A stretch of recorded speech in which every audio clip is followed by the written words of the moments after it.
Para aqueles que não me conhecem, meu nome é Jean Colbert Dias, sou colaborador do Portal Juristas, sou advogado, professor de Direito Penal e Processo Penal, né? Tenho formação, sou mestre em Direito Empresarial, doutorando, especialista na área de Processo Civil e Direito Civil, além de pós-graduado em Ciências Criminais.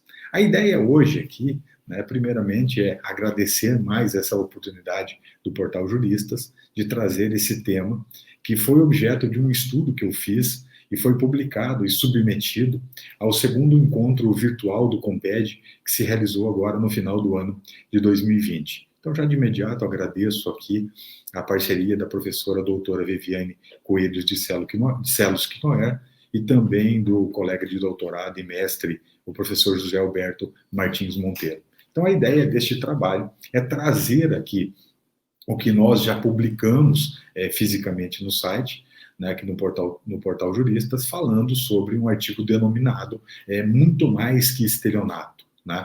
Aqui nós estamos tratando das fraudes ao programa de auxílio emergencial. Então, hoje aqui eu vim falar com vocês sobre as fraudes que foram constatadas no recebimento de valores oriundos desses auxílios emergenciais que foram prestados até recentemente. Acredito que a última parcela tenha sido paga neste mês agora de janeiro de 2021. E este auxílio é devido à pandemia mundial da Covid-19 e aqui no Brasil foi instituído através da Lei 13.982 do ano de 2020. Então, qual que é a análise aqui que eu trouxe numa discussão não muito técnica, para que se chegue e alcance, né, o objetivo dela, que não é só para o meio jurídico, mas também para todos aqueles que se interessam, né, por notícias desse viés. Eu verifiquei, né, através destas pesquisas, que desde o início do programa de auxílio emergencial, que milhares de pessoas, conforme inclusive noticiado pela imprensa nacional, estavam recebendo de forma indevida os valores repassados pelo governo federal. Isso foi, obviamente, de forma ampla e massivamente divulgado por toda a mídia nacional, inclusive internacional. E, além do que, né, eu também analisei que, mesmo diante destas notícias, né, da ameaça, inclusive, de punição na esfera administrativa, na esfera judicial, até a própria possibilidade de responsabilização criminal, eu percebi que não houve, espantosamente, efeitos positivos nesse sentido. Ou seja, dados nos demonstram que a primeira fase do programa, quando foram identificadas as irregularidades, acabaram aumentando na segunda fase. Então, de acordo com dados colhidos na época, entre o mês de maio e julho de 2020, mostrou a Controladoria da União que na primeira fase do programa, aproximadamente 396 mil agentes públicos, funcionários públicos, teriam recebido auxílio emergencial de forma indevida. E aí vem uma informação que, em data posterior, já em julho de 2020, né, mesmo após toda a publicização destas irregularidades, aumentaram significativamente, né, estas irregularidades. Então, na etapa seguinte do auxílio emergencial, dados da Controladoria da União informam que quase R$1 bilhão teriam sido destinados a mais de 680 mil servidores públicos. Isso é assustador. Eu fiquei muito pensativo e me perguntei, né, o que leva pessoas comuns, no caso também de servidores públicos, e aí nós vimos notícias, centenas delas, de empresários, mesmo diante dessa crise latente que o nosso país passa, uma crise de âmbito global, todo mundo está sentindo este grande problema da pandemia, ante ao claro desnorteio institucional que nós temos visto, o que aconteceu no Amazonas recentemente, o que está acontecendo em algumas cidades, que agentes públicos estão recebendo vacina fora da lista de prioridades, que vai ser objeto, inclusive, de análise aqui no próximo vídeo nosso, dos arroubos políticos e econômicos que nós estamos enfrentando, como que pode pessoas fora dessa curva de normalidade, desviar dinheiro público num cenário calamitoso? Essa é a minha pergunta. Eu percebi que fraudes cometidas no auxílio emergencial inicialmente foram divulgadas, que pessoas se autodeclararam falsamente, dizendo que não tinham vínculos de emprego, Em tese, cometeram ali o crime de estelionato. Mas dados coletados posteriormente mostram que é muito mais grave o que nós enfrentamos. Mostram que cadastros públicos podem ter sido fraudados para fins não só de recebimento de auxílios governamentais, como auxílio emergencial, mas muitos outros benefícios federais há muitos anos. Nós temos que lembrar aqui que nós estamos falando do CadÚnico. O que é o CadÚnico?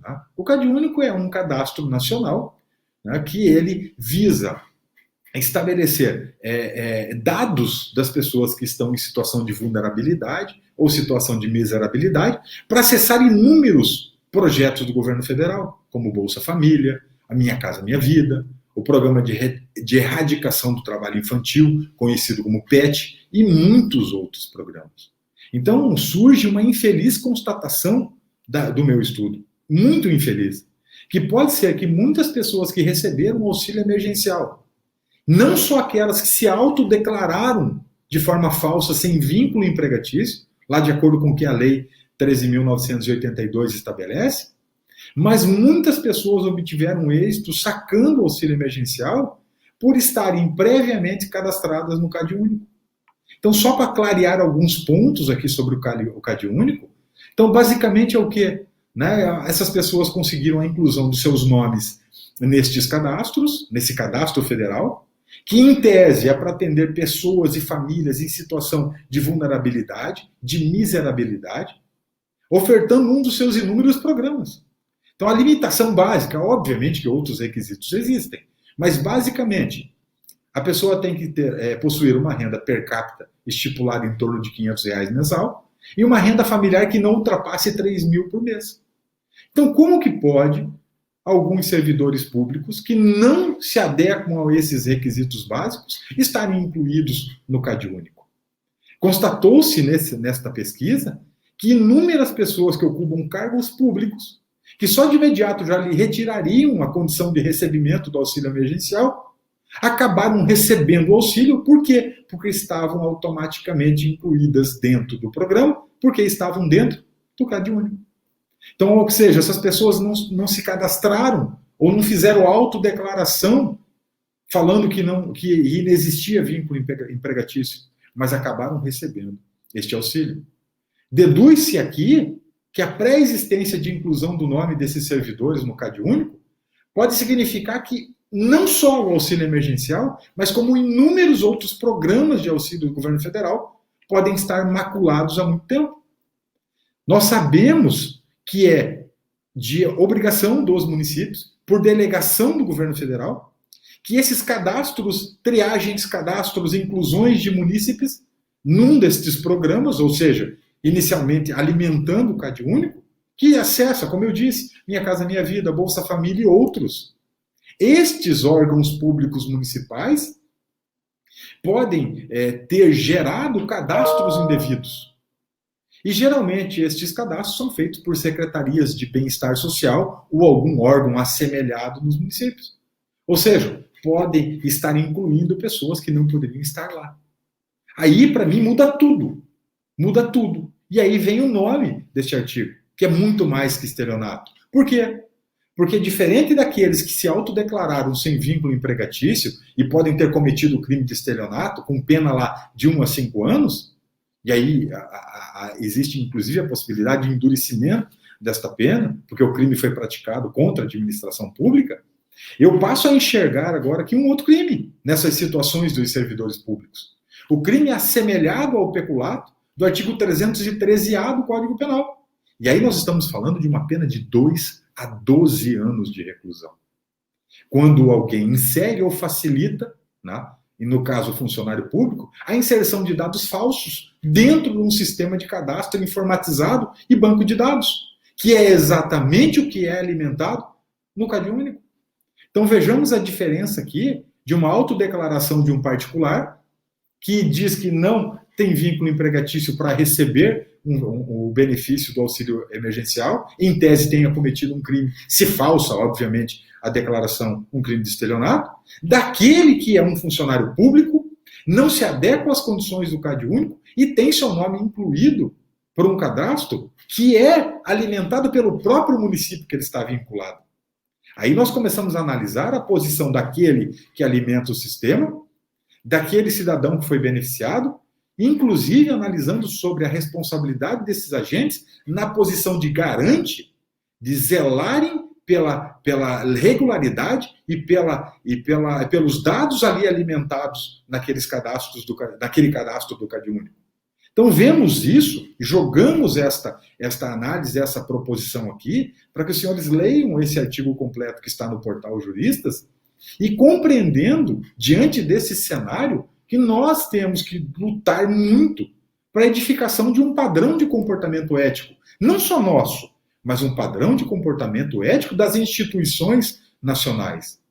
Vejam, mesmo em pandemia, em plena pandemia mundial da Covid-19, num momento de extrema fragilidade, não só nossa, pessoas, mas das próprias instituições públicas e até das empresas, há lugar ainda absurdamente para fraude com dinheiro público.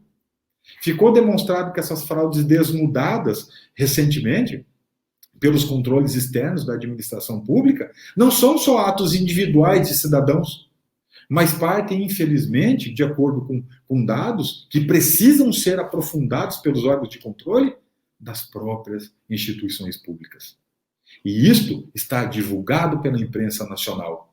E o que chama atenção, que verificado este grande problema, não houve cessação das condutas. Essas condutas reiteraram e aumentaram, de acordo com dados da Controladoria da União.